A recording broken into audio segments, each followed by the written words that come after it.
World cup qualifier മത്സരത്തിൽ അർജന്റീനയ്ക്ക് ബ്രസീലിനെതിരെ തകർപ്പൻ ജയം. 1-4 ഗോളുകൾക്കായിരുന്നു ബ്രസീലിനെതിരെ അർജന്റീനയുടെ വിജയം.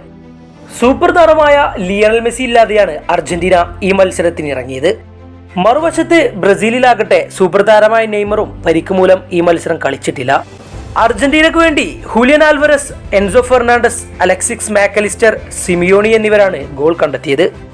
ബ്രസീലിന് വേണ്ടി ആശ്വാസ ഗോൾ നേടിയതാകട്ടെ മാത്യൂസ് കുൻഹയും. തീർത്തും അർജന്റീനയുടെ ഒരു ആധിപത്യമായിരുന്നു മത്സരത്തിൽ ഉടനീളം കാണാൻ സാധിച്ചിരുന്നത്. പന്ത് കൈവശം വെച്ച് കളിക്കുന്നതിലും വൺ ടച്ച് പാസ് കളിക്കുന്നതിലും അർജന്റീന ഈ മത്സരത്തിൽ മുന്നിട്ട് നിന്നിരുന്നു. ഒരു അവസരത്തിൽ പോലും ബ്രസീലിനെ മുന്നോട്ട് കുതിക്കാൻ സമ്മതിക്കാത്ത വിധത്തിലായിരുന്നു അർജന്റീനയുടെ പ്രകടനം. റാഫീനയ്ക്കും വിനീഷ്യസ് ജൂനിയറിനും റോഡ്രിഗോയ്ക്കുമെല്ലാം കാര്യമായൊരു ഇമ്പാക്ട് വരുത്താനും മത്സരത്തിൽ സാധിച്ചില്ല. എന്തായാലും ചിരവൈരികളായ ബ്രസീലിനെ 1-4 ഗോളുകൾക്ക് അർജന്റീന പരാജയപ്പെടുത്തിയത് അർജന്റീൻ ആരാധകർക്ക് ഏറെ സന്തോഷം പകരുന്ന ഒന്ന് തന്നെയാണ്.